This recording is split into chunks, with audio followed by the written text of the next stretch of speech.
Welcome back to the TrailBLAZER pod. Today we're talking to Chani, who is the founder and editor of the Uplift Jewish Women's Magazine. The magazine connects women who are 35 and older with an emphasis on women's health and lifestyle while respecting Jewish values. In this episode, Chani shares why she was inspired to start this magazine, how her upbringing in a community-focused family shaped her values, and why it's crucial to have open conversations. Let's dive in.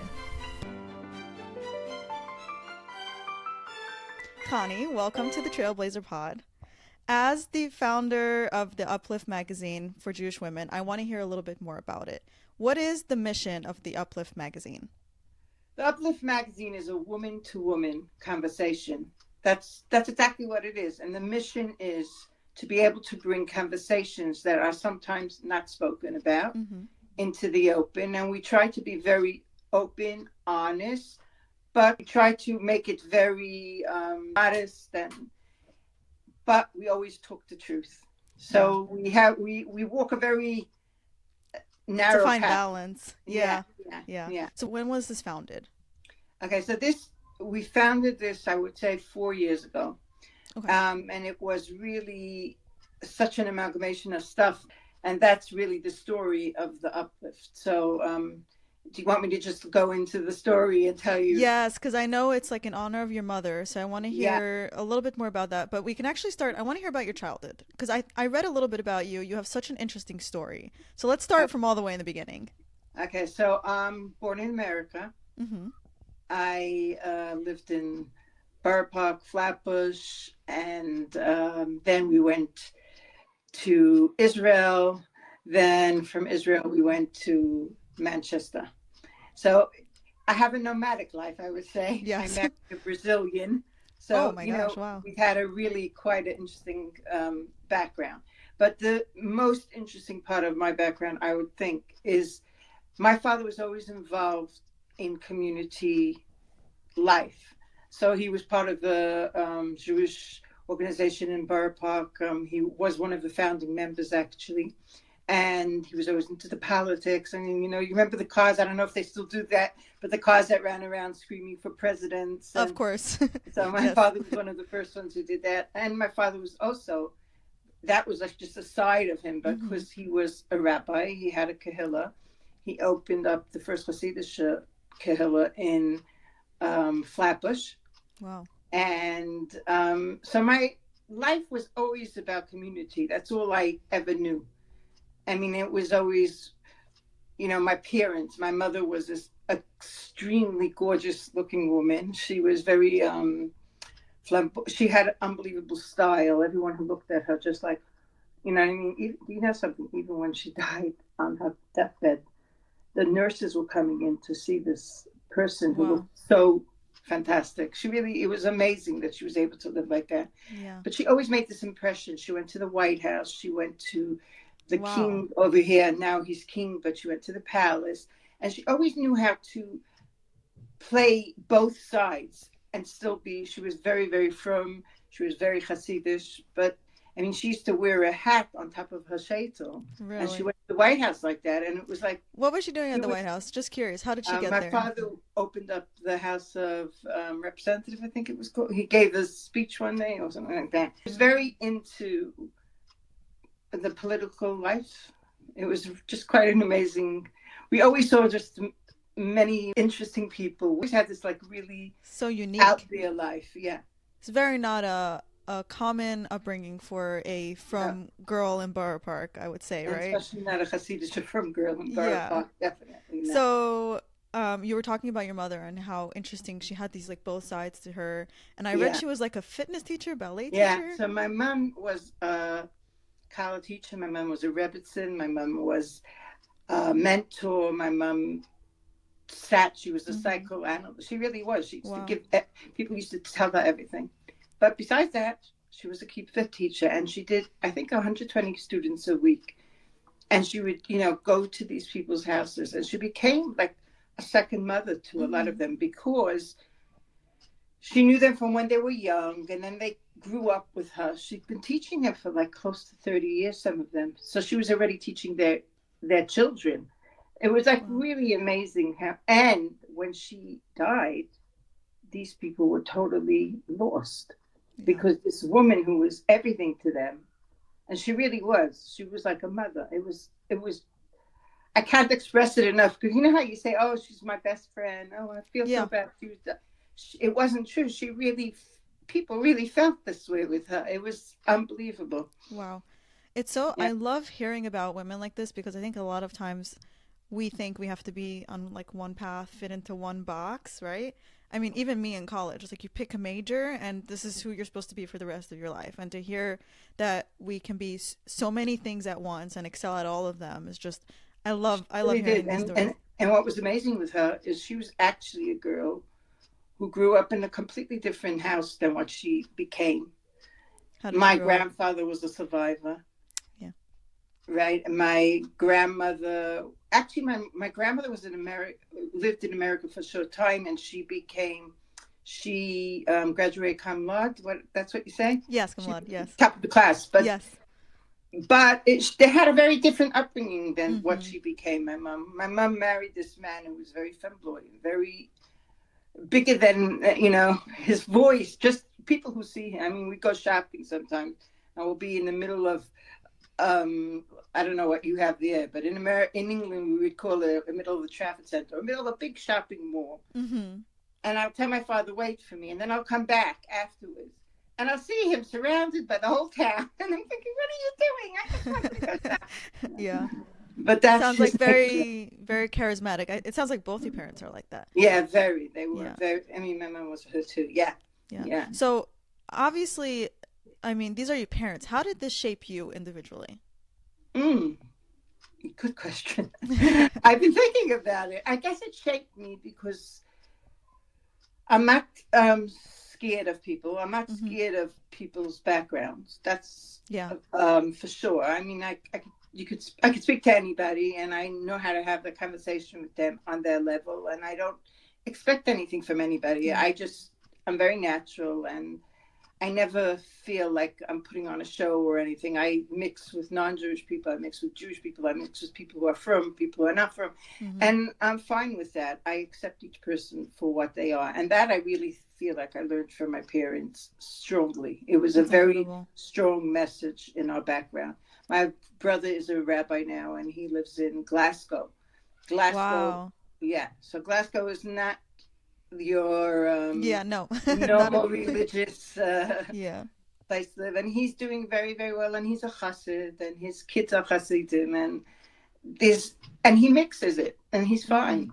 And that was really our upbringing. It really shaped us that way. It's so incredible. It sounds like you had your values as a family. You guys were Definitely, like raised Hasidish, but at the totally. same I mean, my time, father at one point we were wearing when my father was brought up in Babiv, and then he went to Ger, which is a a little little bit different. different. My mother was Ger from home. My grandfather was actually born in Ger, so Wow. we were brought up with all the Hasidic. So when I was very young, I was wearing tights at a very early age. Yeah. And we still did everything, and we still were fine, and we had a lot of fun in my. Yeah. I think my parents instilled in us a real love of God. I really feel that we Mm-hmm. had a very strong upbringing of Yiddishkeit with love. There was no forcing. There was no you have to do this or Yeah. else you're going to burn in hell. There was nothing like that. We were very, very. We felt very close to God. Yeah, So beautiful. yeah. So your mother passed away pretty suddenly, right? Okay, yeah. So my mom, she had a major blood burst in her Mm. brain, and she said goodbye to us. Actually, it was like the Really? weirdest thing.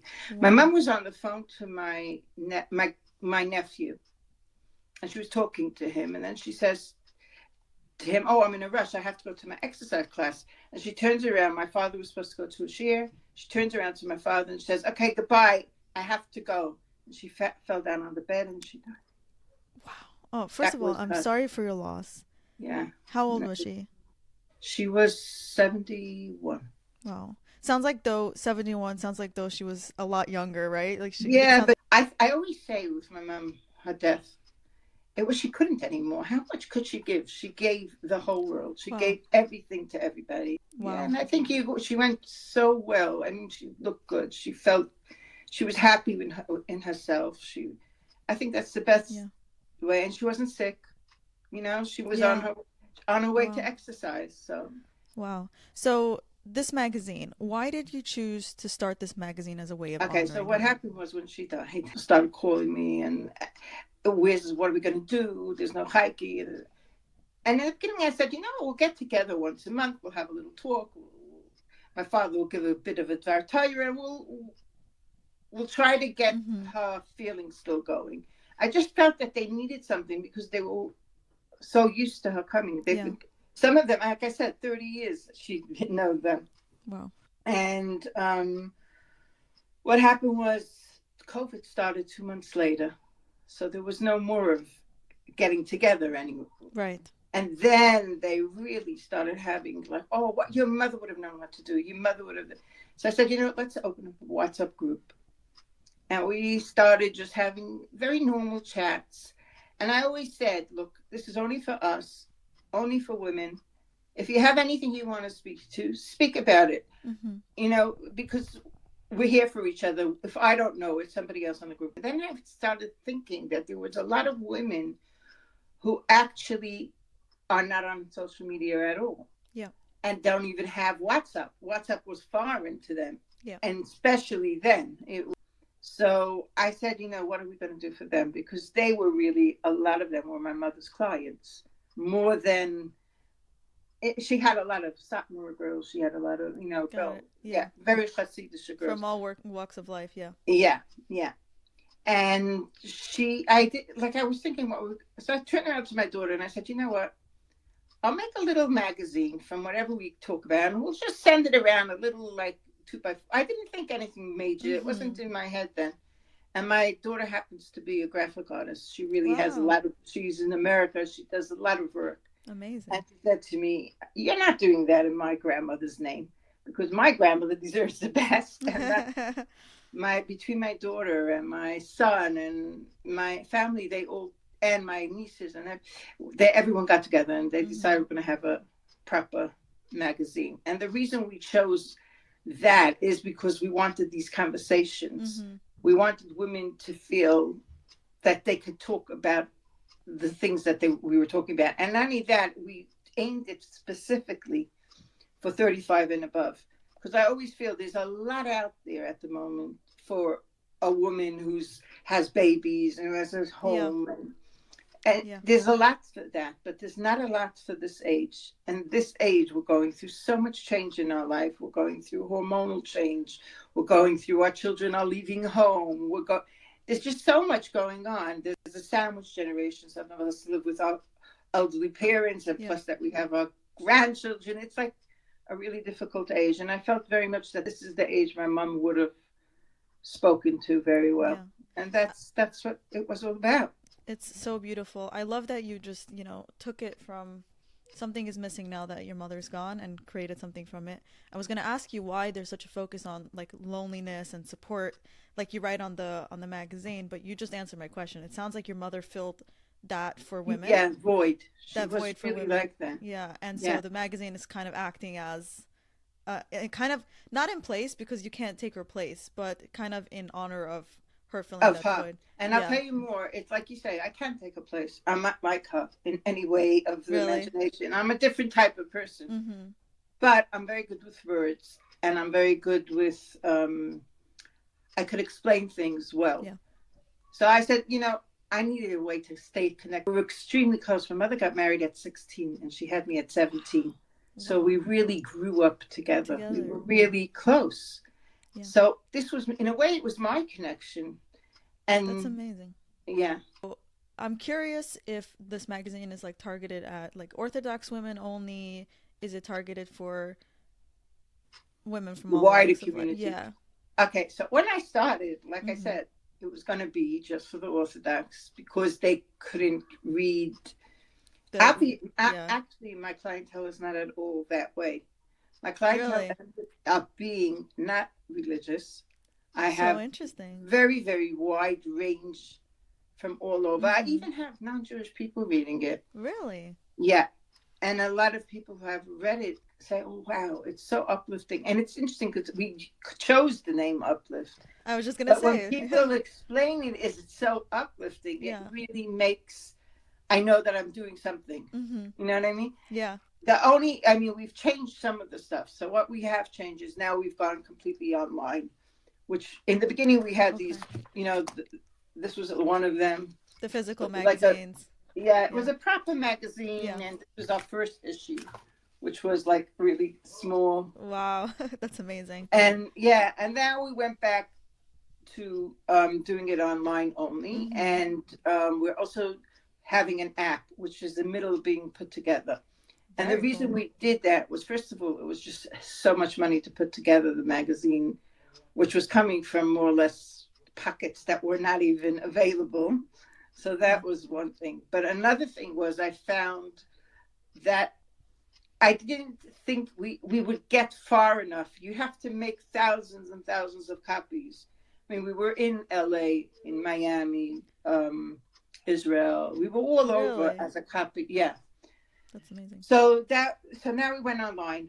And I actually think it's a monthly thing now online, which is very good because we were only doing it Mm-hmm. 4 times a year. Quarterly. Yeah, Mm-hmm. and I find it's working nicely. I mean, we just did one right before Rosh Hashanah, and in 1 week we had 2,000 hits. So I Really? said, "I'll take that. I'm That's happy." amazing. In 2 weeks, Congratulations. I'll take Yeah. that. What kind of Yeah, like articles do you have? What topics do you cover? we really cover a lot of different things, but we do thoughts. So for thoughts, I would say we put in we I try to put in a bit of a meaning to what we're doing every day. So let's Mm-hmm. say I'm thinking Rosh Hashanah. What was it about?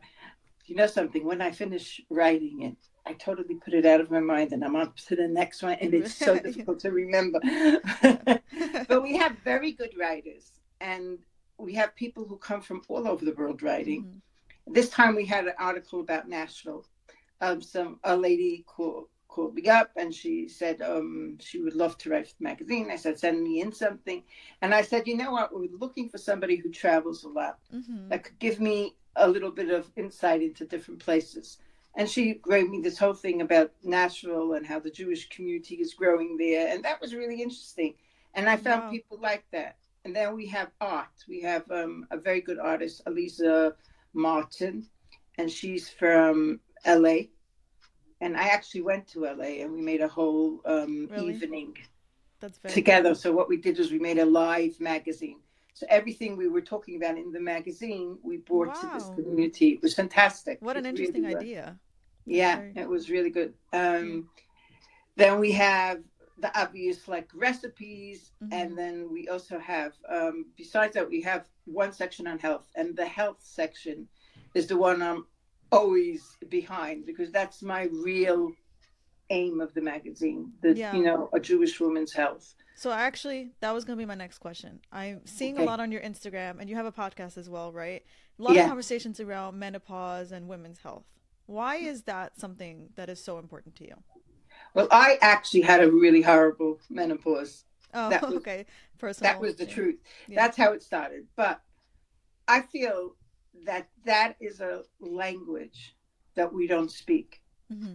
Meaning, when a girl gets married, she goes to her mentor, and she finds out about marriage. And this doesn't have to be even religious. This is Yeah. in the whole world, right? Yeah. You go to someone that gives you the guidance, and you're going to get married, and this is going to happen, and that's going to happen. Okay. Then you have a baby. Everybody, you go to Lamaze or you go to this, right? Mm-hmm. There's loads of that. If you don't have a baby, there's a lot of talk about how to take care of that. But then it comes to this thing called menopause. Now it's becoming a very, very big word. But truthfully, we do not speak about it. Yeah. And by the time we speak about it, it's sometimes too Too late late. for the woman to get the help she needs. Yeah. And there's so many things that are available that it's a shame. It's a real shame to lose out of that. And I didn't start with menopause on my brain. I mean, it wasn't the only thing, but I got trained through the NHS to become a Really? menopause coach. Yeah. I had a meeting also for the magazine. I had a meeting about prolapse. I was talking about, Mm-hmm. how a woman could help themselves if they have a prolapse. Yeah. And this woman, we just had a conversation, and I said, it's a shame because there's loads of Jewish women who have it. It's the more children we have, obviously, the more likely we are to get it. And she got in touch with somebody else, and you know how it goes. And anyways, a few weeks later, they called me up. We'd love you to train in doing this because we know that you have. So from this whole magazine, I became also a menopause coach. So that is really why it's so relevant to me. I'm very, very, fanatic about it. Get the help, speak about it. It's really important. It's interesting because you said you're very different from your mother, but it sounds like you wear a lot of hats, kind of like her. So it sounds like you do have some similarities. Yeah, I think I'm all right. I'm just like my mother in a lot of ways. Yeah. Except the phone says, "Oh, hi, what are you doing?" I sound like her also. But the thing that I don't have is my mother would go over to someone and say hello, and the person would tell her the whole life story, whole problem. That's not me quite. Well, I feel like one day. I mean, having the platform that you have in the podcast, you have to have a little bit of that. So, maybe to a different extent, and maybe it's coming out in different ways. But anyways, I think you find yourself getting more and more like your mother. Oh, yes, I can see that every day. It's kind of scary. See with my grandchildren, it's really cute. It's really cute. I do see it. Yeah. I'm curious though if these conversations around like menopause, or if in Jewish community, if it's maybe a little bit less talked about than the non-Jewish community. Definitely. And is that why you think it's so important, especially for Uplift? Yeah, I think it's a problem. I mean, I saw it during COVID more than ever. That's when I really became, fanatical that you really have to talk about this. This is not a secret. We don't educate. We don't educate our rabbis about this. We don't educate our the husbands about it. And we definitely don't. The wives are so secretive about it. They just, and not only that, it's not even so much secretive. I think by the time you realize this is what's going on with you, you don't know where to go. Yeah. Because it's a really good point. That's really what happens. It's too late. I'm 28. I'm married. I have no kids yet. But I'm like, if I have a baby, no one ever taught me what I'm supposed to do. If I struggle with, God forbid, postpartum, if I, eventually when I'm in menopause, I have no idea what any of this stuff is, right? And it's like, shouldn't wait till you're 45, 50 to learn about menopause. Find out. Yeah. So I think, I think even, let's say, the college teachers, and I don't like doing this because I feel like I'm saying something bad about them. My mother was a college teacher, right? So I could say it, right? I could say this. My mother was one of the only college teachers I know who was so honest with her students. They knew back and forth. And not only that, after they got married, they still came to her. Any problem, she was there. She really, I can't begin to tell you what she would do just to make them understand what was going on, understand what this whole, we're so sheltered. Yeah. And then we're told, okay, you're marrying your boy. What did you just say? Yeah, that boy that I'm not allowed to look at. Now I'm going to look at him and I'm going to marry him. I'm going to go home with him. Oh, it's really difficult. It is a difficult situation. And it's a shame because in the Torah it doesn't tell us to be like this. We're supposed to take care of our health. We're supposed to learn about all this. It's all written down. So why are we being so secretive? And I think it's amazing what you're doing. I'm curious, from your perspective, what does talking about these conversations do? How does it help? I think it only helps if you're talking to the right people. But if you, let's say, even if we're talking in a group on WhatsApp and we get the wrong information out because somebody decided that, I don't know, I'm talking now in menopause, right? So in menopause, there's things like black cohosh. There's all kinds of herbs that people take. Not everyone could take it. So now, if somebody puts that onto the group, take black cohosh. I took it. It's great. And everyone starts jumping and taking it. Yeah. That's not the right conversation, obviously. Yeah. So I always put a disclaimer. Anything that's coming up on this WhatsApp group is not a doctor's point of view. And make sure you ask your doctor before you do that. Yeah. That's number one. But at least they hear the words black cohosh, HRT, they hear these words and they say to themselves, "Ooh, maybe I should find out about that." Mm-hmm. And See, I don't know this people, stuff. yeah, but this Yeah. is a really top thing to know, and Yeah. we don't know that. Hurts. I can't Yeah. walk. I'm walking. Some women walk like penguins because it's so uncomfortable. And all we needed to know is what to do. Once you know Right. what to do, you're fine. Yeah. Yeah, agreed. I think I like what you just said because on one hand, having everyone talk about these things is important. On the other hand, we also have to realize that everyone's unique, right? I see a lot with the younger generations. They see like a TikTok on something and they're like, "Oh, that's Oh, exactly me." It's the we have to same do it's the it. same idea as like googling your symptoms and the worst case scenarios come up. So I think Yeah, it's it's you like have to Dr. be Google, right? Dr. Dr. Google, Google. exactly, yes. So I think that's a really good point. So I want to hear a little bit about your experience with starting this magazine. What's the most rewarding part about having founded it, editing, and like everything you're doing now from the app, the podcast? It seems like it's just growing and growing. I think the most exciting part, I think, first of all, the nicest part for me is that I'm continuing my mother's legacy. Mm-hmm. That's for sure. I mean, that's what I feel. Yeah, And I beautiful. feel it's my way of giving back a bit to her, Mm-hmm. what she gave to me. And I know it sounds weird. What do you mean? She's not here. But she is. And, Yeah, in my head, this is what she would have been proud that this is what we did for yeah. her. Another very exciting part is to see the growth of it and to see how people are really starting to, like somebody will call me and I'm thinking, what are you calling me? I don't know anything. Yeah. Who am I? And it's amazing. It really has far surpassed Yeah. what I thought it Very would. powerful. Very Yeah, powerful. Yeah. yeah. That really, it's a very good feeling there. Mm-hmm. And there's also parts that are very difficult. That There's was my next question. yeah, What are some of the challenges? Because I think a lot of times people are scared to start anything new, anything different. I'm yeah. speaking from experience. It took me a while to make this podcast happen. I've had the idea for almost 2 years now, and I only Wow, started it now. So, wow. what are some because of the First of all, challenges? let me just tell you something. The name of your podcast is fantastic. Thank you so much. So really hats off with it. I really wish Thank you well, you. and I think you'll do Appreciate really it. well with this. Thank you so much. What are the difficulties? I think one of the main difficulties. It's funny that you say that with starting something new. I never have a problem with that. I have Yeah. been a hairdresser, a florist, a I love teacher. it. I've been everything that anyone could ask for. Mm-hmm. I've done. I'm very artistic, and I've always been like that. Sounds like you're a very curious person. Yeah, not only that, if I like something, I get Mm-hmm. straight into it, and I don't, I love it. don't think Yeah. too much. I just do it. Like the magazine, I said I'm going to have a magazine. 2 weeks later, we started. Amazing. Yeah, but it's not always amazing. It's sometimes like, come on, what are you doing? You don't know what you're doing. Learn on the fly, Don't right? you think you bit off more than you could chew? But in a way, that's what gets me going. So I Hmm. think the hard part is knowing how to rein it in. Oh, interesting. Okay. I have so many things that I could do, but I have to know there's limits. Like I started doing something for Shabbos recently. I started doing like this podcast, and Hmm. I realized, it's just too much. Yeah. Stop, take a break, Yeah. sort out your brain a bit. Yeah. But I can. that's my Yeah. struggle. I can actually relate to that. Not with this podcast, because this podcast was something so.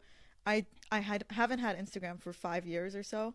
I'm not on social media, so it was very scary in that sense, like exposing myself, people knowing me. But in other aspects of my life, I'm the same as you. I'm always like juggling 4 different projects, and I had to learn the hard way how to say no to things because burnout is real. You can't. There's only 24 hours in the day. Yeah. Yeah, and then like And sustaining also, I it. find that you stop doing. One of them Exactly. gives, and then it's a Exactly. shame. So I Yeah. had to decide, what do I really, really want, Mm-hmm. and I do want the magazine. So that's Yeah. something I'm going to You continue. prioritize. Something I fight for in my brain, Mm-hmm. and then now I'm doing this menopause thing. So that's another thing, and that's it. Hopefully. Never stop. Where do you see this magazine or Uplift as a whole going in the future? Well, what I'd love to continue, which at the moment I can't because it's not viable unless I get communities to do, Mm-hmm. to be part of it. But I'd love to get the fact that we were having these conversations in different communities because I found that was amazing. I mean, we had when I said I had LA, we had, I don't know if there's a woman who, I've got her name, so I'm not going to go onto it, but she made a movie about Judaism, and it's called, I think it was called Birthright, My American Birthright or something. And it was all, you could act, Becky Tahil, that was her name. Interesting. And she was an actress, and she went to search for her Judaism and, you know, all that. And it was amazing. And she came to that evening. And then we had somebody else. And it was fantastic. What I liked about that evening was to see all the women from so many different walks of life get together and just talk about the issues that they were facing, their children were facing, and how I found that was amazing. And then I did one in Israel too, which was totally different. Yeah. Wow. So that's what I really would love to continue doing, that, because I found that it challenged me, and it was just beautiful to see. I really like that. I think since COVID, the beautiful thing that came out of it is that people are connecting now without meeting in person, right? Yeah. Our range is so much larger now, but I think like bringing it back to in-person events is so important. There's nothing like sitting face to face with somebody. Yeah, so I think that's 100%. So important. I'm excited to see what happens. One-to-one, to see you know, I see you, you see me. But when I saw your picture, I didn't know how you really. And now I'm a bit closer, but you know, I bet when we see each other in person, we'll be completely shocked. Yeah. Because that's what happens. Exactly. We are personable. You see the whole movement of the person. You see, Yeah. I was thinking when you were talking about your mother, like how she was just a beautiful woman. Like I think a lot of the times the beauty shines with like the personality, right? Definitely. So just the way you were talking about it, I'm like, I'm sure she was beautiful physically, but I can imagine that she just... No, it was all from, I think it was from inside. Yeah. She had a smile, I think it was like 1,000 watts or something. Yeah. Because she enthused, you know? Yeah. That was the image I got when you talked about her. Yeah. Yeah. So I mean, my mother was like she loved good clothing, and she always looked fantastic at her nails and everything. But it was more than that, definitely. Yeah. So, the way I end off the podcast is by asking everyone what a trailblazer means to them. So, Chani, what is a trailblazer to you? It's a good question, because I've been thinking about it. Okay, I obviously think my mom, my dad was a trailblazer, and I think that's what they left me. So if I could leave something behind, some kind of legacy, then to me that will be that I trailblazed. If I leave a legacy that everyone talks just a little bit more about their inside, what's bothering them, and they're not so scared, and they're not so, you know, boxed in about it, I think that would be something that I left behind that I'd be proud of. And that's what I work for. Yeah, very important trail to blaze. And I really, really love what you're doing. I stalked your entire Instagram. The conversations you're having is so powerful. Oh, thank you. It's so nice to know somebody's there. Absolutely. So thank you so much for joining me today. You're welcome. Thank you so much for having me.